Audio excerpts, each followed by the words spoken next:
Olá pessoal, tudo bem? Esse é o módulo 2 da oficina de elaboração de projetos culturais. Eu sou Stefan Marques. Eu sou Renata Nunes. Nós integramos o coletivo Cores que Acolhem. Esse módulo 2 a gente vai abranger alguns temas como equipe do projeto, as suas etapas e vamos finalizar com a avaliação de resultados. Fiquem atentos e prestem atenção que vai ser uma oficina muito didática. Espero que gostem. Obrigado. Então vamos começar falando um pouco sobre a equipe do projeto e a importância da gente fazer uma boa escolha. Uma equipe, ela é composta por profissionais de várias competências e que executam funções variadas dentro do seu projeto. E cada uma dessas funções são necessárias para que cada parte do projeto seja realizado. Todos os integrantes da equipe vão desempenhar um papel essencial para que o projeto seja realizado com sucesso. Então, quando se fala em equipe, a gente fala de harmonia do todo. E aí, se a gente perguntar qual é a melhor maneira de montar uma equipe? O ideal é que a gente possa contratar profissionais com experiência, que tenham habilidades na área onde ele vai ter que atuar e, sobretudo, aqueles que vão assumir funções chaves dentro do projeto. E é importante a gente dizer que a figura do coordenador dessa equipe ela é fundamental para que haja, então, essa interação e essa harmonia. Quando a gente fala em uma boa equipe, a gente tem alguns requisitos, certo? Então, é importante, o que a gente precisa saber para montar uma boa equipe? Bom, para a gente ter uma equipe que de fato funcione de forma eficaz, é necessário que o coordenador do projeto faça a devida integração dos profissionais da equipe. Então, ele tem que distribuir as tarefas de forma clara, de forma bem definida para todos os envolvidos e supervisionar, junto com cada profissional em questão, esse coordenador fazer a supervisão, fazer o acompanhamento e a supervisão. E o andamento, verificar se o andamento precisa ser alterado ou se precisa de algum ajuste, né? Porque muitas vezes isso acaba sendo necessário. Todos os profissionais da equipe são peças fundamentais para o êxito do projeto. Então, foi o que eu disse no slide anterior, né? No áudio anterior. Todos os profissionais envolvidos são importantes. Você não tem um profissional que seja mais importante que o outro, porque trabalho em equipe é exatamente trabalho integrado. Essa listagem completa aí da equipe, além de nos apresentar a necessidade do projeto em relação a recursos humanos, ela também vai ser muito útil na construção das etapas do trabalho, do cronograma, do orçamento, né? E a gente vai estar falando sobre cada um desses pontos.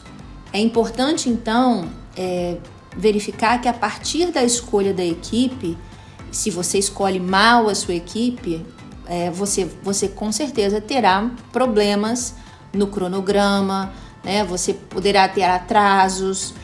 Uma equipe que não esteja bem integrada, ela pode trazer problemas muito graves para o seu projeto. Então é importante que exista a sensibilidade para, no momento de se fazer a escolha desses profissionais, você verificar o grau de formação, características inclusive da personalidade, né? Se essa pessoa é uma pessoa que está apta a ouvir críticas construtivas, a melhorar com essas críticas. Às vezes você pode ter um profissional que não admite uma crítica ou não compreende uma crítica sendo feita de forma construtiva. Então escolher bem a equipe é fundamental. Vamos falar então um pouquinho agora sobre as etapas de um projeto cultural. Quando a gente fala em etapa, o que significa? Etapa é o detalhamento de todas as atividades necessárias para que os objetivos traçados para o nosso projeto, eles sejam alcançados. Então, as atividades, elas devem ser agrupadas em etapas, devem estar ordenadas cronologicamente, né, com data de início, de meio, de fim, e assim a gente vai ter como saber o tempo previsto para a execução de cada etapa. E é claro que isso vai impactar de forma direta na gestão do seu projeto. As etapas de trabalho, elas vão nortear a construção do seu orçamento, do seu cronograma de atividades do projeto cultural e, portanto, é um formato mais detalhado, além dele facilitar a identificação das atividades pertencentes a cada pessoa, né, exclusivas de cada etapa, se é uma etapa de produção, se é o eixo central do projeto, né, é o que vai melhor nos auxiliar na construção também desse orçamento, do orçamento do projeto. Falando agora das etapas do projeto cultural, continuando ainda, né, falando um pouquinho sobre essas etapas, a gente tem a primeira etapa que a gente pode chamar de etapa de pré-produção ou de preparação, que são aquelas atividades preliminares, tá?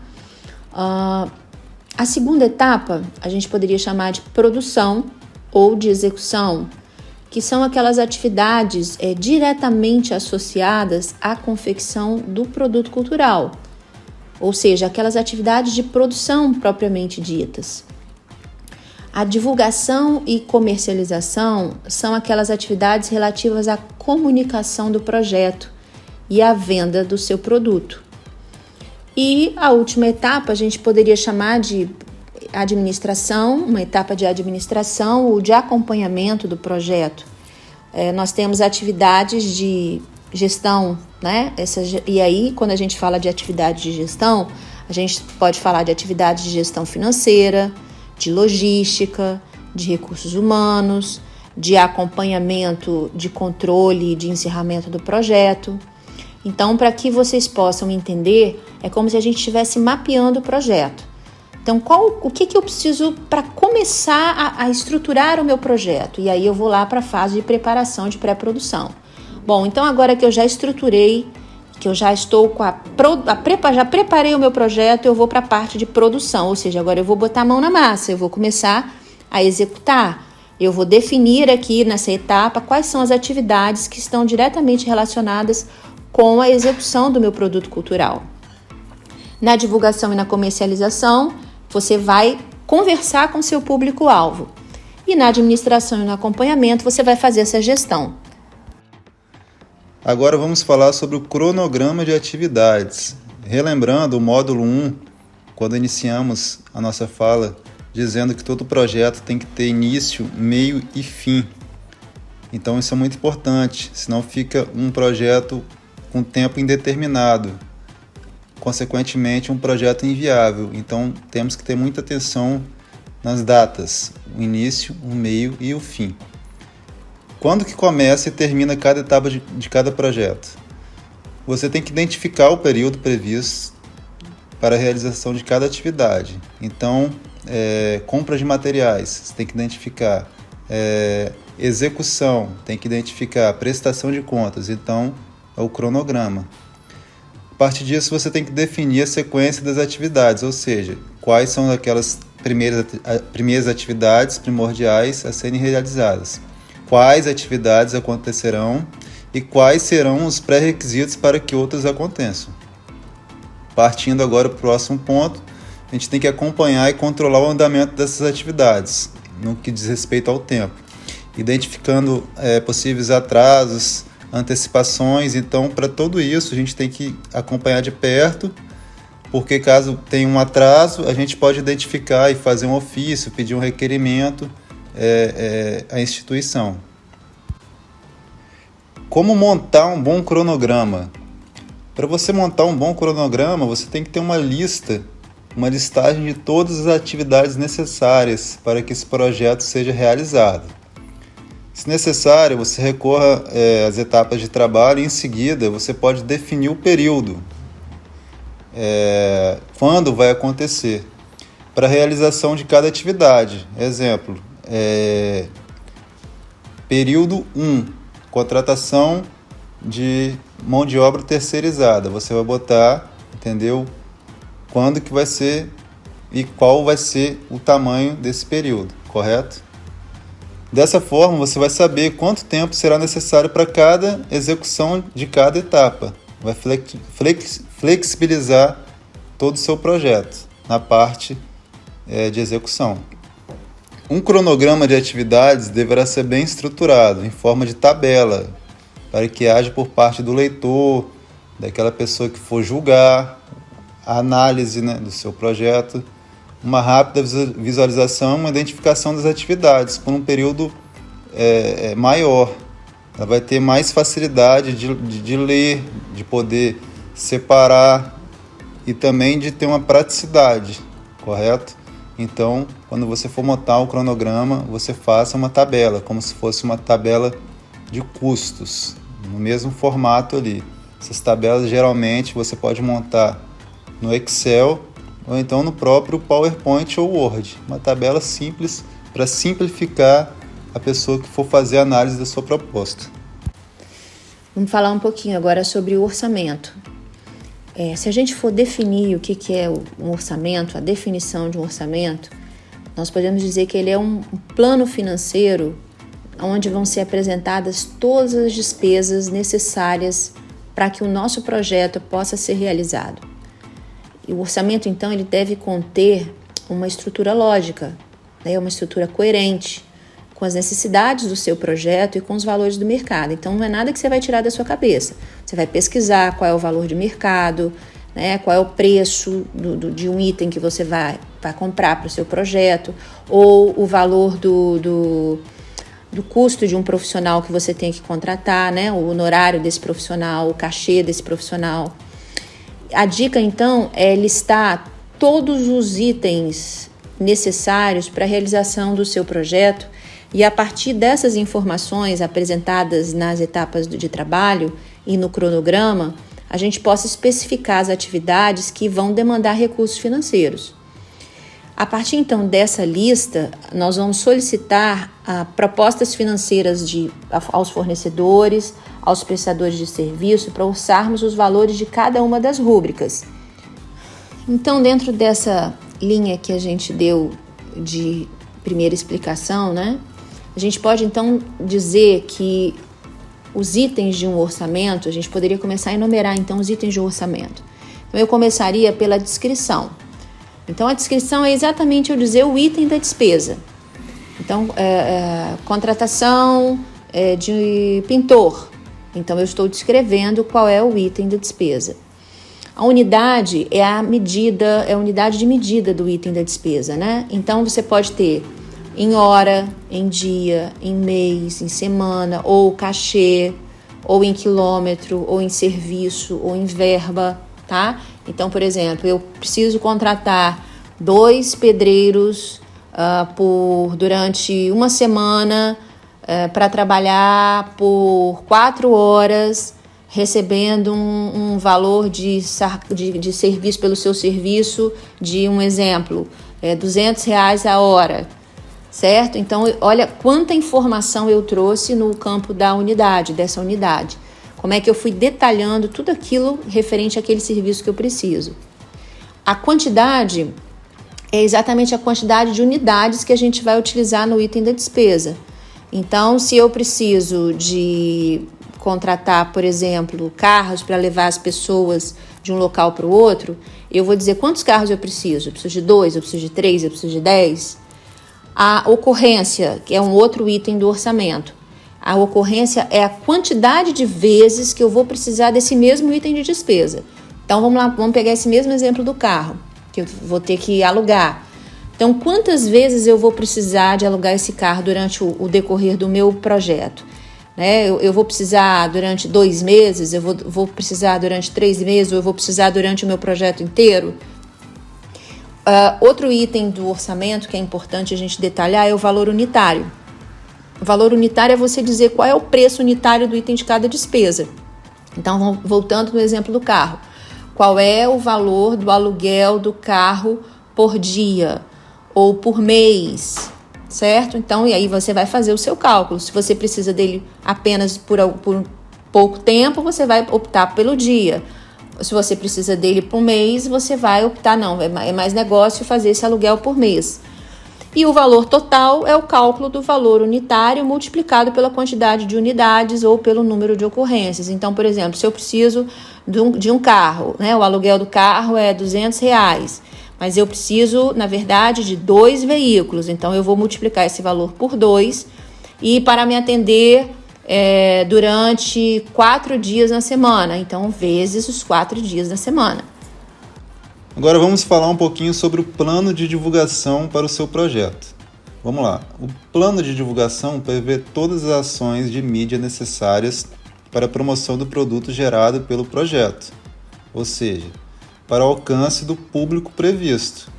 Então você tem que fazer um plano de divulgação que você atenda, através das mídias necessárias, o produto que você vai gerar. Um exemplo, você quer fazer um evento de música, um festival de música, então você vai procurar uma divulgação para atender esse público e, resultado final, o seu produto ser atendido. Então você tem que montar esse plano de divulgação no seu projeto. Demonstra também a capacidade de comunicação de um projeto cultural, quais meios você vai usar, a sua internet, meios impressos, jornais, etc. Vamos falar no próximo slide. Por onde devemos começar o plano de divulgação? Basicamente, para você começar o plano de divulgação, são pelas peças-chave, né? Pelos veículos de divulgação. Um plano de divulgação bom tem que conter profissionais importantes para que seja executado da forma correta e com sucesso. Assessor de imprensa. O assessor de imprensa ele vai participar diretamente na construção da estratégia de comunicação, de divulgação do seu projeto. Além disso, designer gráfico do projeto. Esse designer gráfico ele vai orientar toda a definição do seu material gráfico, entendeu? A ser confeccionado, tanto na internet e tanto material impresso também. Hoje em dia, né, mídias sociais, material vinculado à internet é o mais utilizado, mas temos os meios de divulgação um pouco antigos, né, mas que tem funcionamento dependendo da localidade que você for executar o seu projeto. Um bom plano de divulgação ele deverá ser eficiente e também coerente com os recursos financeiros previstos. Exemplo, se você faz um projeto, uma planilha de curso, você bota valor X ali, você não pode ultrapassar. Então você tem que ter coerência com um material, com um recurso que você separou para fazer a sua divulgação. Exemplo, você separou R$1.000 para divulgar o seu projeto só em mídias virtuais. Então você não vai poder fazer um flyer impresso, fazer uma divulgação via bicicleta, fazer uma divulgação através de um trio elétrico, carros de som, porque são meios que funcionam também, não é só as mídias. Então, se você fez um plano ali com R$1.000 só para mídias virtuais, então você vai ter que usar só para aquilo ali.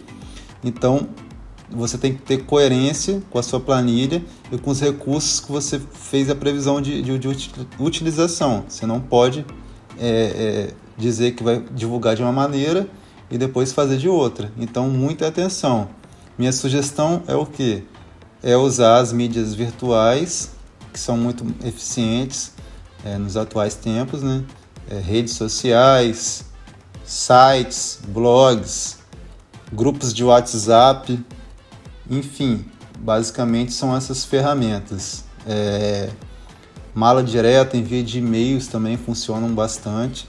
E a mídia popular impressa, aquele tradicional cartaz que você cola no bairro, que cola na loja, no comércio, no próprio poste de rua. Então, assim, bicicleta, alto-falante, quando é um projeto mais simples, em comunidades que não tem muito acesso à internet, funcionam bastante. O famoso carro com alto-falante, até um material fly mesmo, aquele santinho, né, tradicional que tem na política, tem também os flyers impressos que são entregues também. Então, são algumas dicas de você divulgar o seu projeto e obter sucesso. Falando agora um pouco de contrapartida cultural, se a gente fosse definir o que é contrapartida cultural, a gente poderia dizer que são todas aquelas ações executadas pelo proponente, ou seja, por aquela pessoa que está propondo o projeto, em benefício da sociedade, dos patrocinadores e dos parceiros, como retribuição ao apoio recebido para a realização do seu projeto. O plano de contrapartida, ele deve apresentar uma informação detalhada sobre todo o retorno concreto previsto para os patrocinadores e para os parceiros do projeto, bem como para a comunidade onde o projeto vai ser desenvolvido. Então, tudo aquilo que for bom para o teu patrocinador ou para a comunidade e que você puder devolver em forma de contrapartida, você deve dizer nesse momento. Vamos conversar um pouquinho agora sobre as formas de contrapartida. A gente pode ter uma contrapartida de imagem, que são aquelas ações de divulgação da marca dos seus patrocinadores ou dos seus parceiros no material de comunicação do projeto. Você pode ter uma contrapartida social, que são aquelas ações concretas que são direcionadas ao benefício da comunidade, ampliando o acesso dessa comunidade à cultura, estimulando a participação do público em ações culturais. Então, por exemplo, eu posso, dentro de uma contrapartida social, eu posso oferecer ingressos gratuitos para famílias que estejam cadastradas, por exemplo, num cadastro social. Ou eu posso privilegiar apresentações para crianças da rede pública municipal. Então, isso são exemplos de contrapartida social. Voltando lá na minha contrapartida de imagem, a gente pode ter no seu material de divulgação do projeto as logos do patrocinador. Então, se você for dar uma entrevista, você pode estar com a camiseta, onde tenha também a logo do patrocinador. Um outro tipo de contrapartida que a gente pode falar é a contrapartida ambiental, que são aquelas ações que vão beneficiar o meio ambiente ou que vão reduzir o impacto ambiental promovido pelo próprio projeto. Então, olha, eu não vou trabalhar com nenhum material impresso para evitar impacto ao meio ambiente. Eu vou trabalhar só com material online, flyers online, por exemplo. Uma outra forma de contrapartida é a contrapartida negocial. Significa que são ações que vão possibilitar ao patrocinador promover diretamente os seus produtos junto ao público-alvo do projeto e ter até exclusividade em ações culturais, né? Obter outros benefícios por financiar o projeto. Então, você pode fazer, por exemplo, uma peça de teatro, você pode fechar uma sessão só para convidados do patrocinador, ou você pode ter um espaço na abertura do teatro, lá onde você entra, na entrada do teatro, onde o patrocinador possa ter um stand com todos os seus produtos. Então, esse é um tipo de contrapartida negocial. Contrapartida financeira ou econômica é o investimento que o proponente vai fazer no seu próprio projeto, com recursos financeiros, com bens ou serviços. Então, ele diz, olha, eu vou aportar no seu projeto um valor X, porque a gente pode usar a lei de incentivo fiscal. Ou não, eu não tenho lei de incentivo, mas eu tenho meu setor de comunicação, eu tenho uma verba e eu quero aportar no seu projeto. Ou não, eu vou colocar para você um carro, por exemplo, à disposição. Também é uma forma de contrapartida financeira ou econômica. Falando um pouquinho agora sobre democratização de acesso. O próprio nome está dizendo, né? Democratizar. O que significa democratizar? Levar ao maior número de pessoas a participarem do seu projeto. Então, medidas de democratização são aquelas medidas ou aquelas ações que têm por objetivo democratizar o acesso aos bens e aos serviços culturais produzidos no seu projeto. Então, ou seja, medidas e ações que beneficiem uma parte da população que por questões sociais, por questões econômicas, por questões logísticas, ou outras questões, encontra-se excluída do acesso à produção cultural e, portanto, encontra-se excluída do exercício dos seus direitos culturais. Então, um exemplo, eu tenho pessoas já de idade que têm problemas com locomoção. Então eu quero levar o meu espetáculo a essas pessoas. Eu quero que elas tenham exercício dos seus direitos culturais. Então é uma forma de você democratizar. Ou eu vou oferecer ingressos para famílias de baixa renda, né? Também é uma forma de você democratizar acesso. As medidas propostas, elas deverão ser efetivamente viáveis e pensadas de forma que não comprometa a sustentabilidade e o equilíbrio financeiro do seu projeto. Agora eu vou falar um pouquinho sobre acessibilidade. Medidas poderão ser propostas para ampliar e facilitar o acesso de pessoas com deficiência, seja elas motora, visual, auditiva, deficiência mental ou intelectual. Isso daí é interligado ao produto cultural que a gente vai desenvolver, ou seja, a gente tem que pensar sempre no papel social que desempenhará em nosso projeto, pois a acessibilidade por lei é obrigatória em todo projeto cultural, seja ele. E nós temos várias maneiras, vários modelos de acessibilidade, possibilidades, que eu vou explicar agora no próximo slide. Vamos falar um pouco agora sobre os exemplos de acessibilidade nos projetos culturais. Nós temos aí disponibilização de formatos alternativos de informação cultural.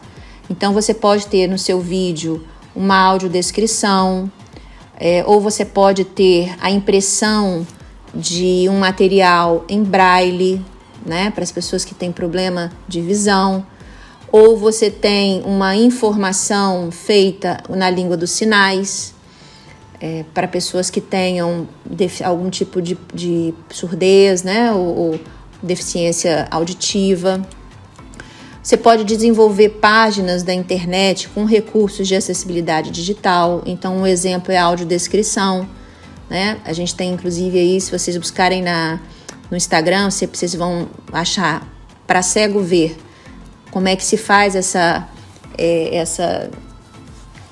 definição do que você está enxergando ali, porque você vai estar traduzindo para outra pessoa. Então, a pessoa vai ouvir, na verdade, você vai estar funcionando como os olhos dessa pessoa.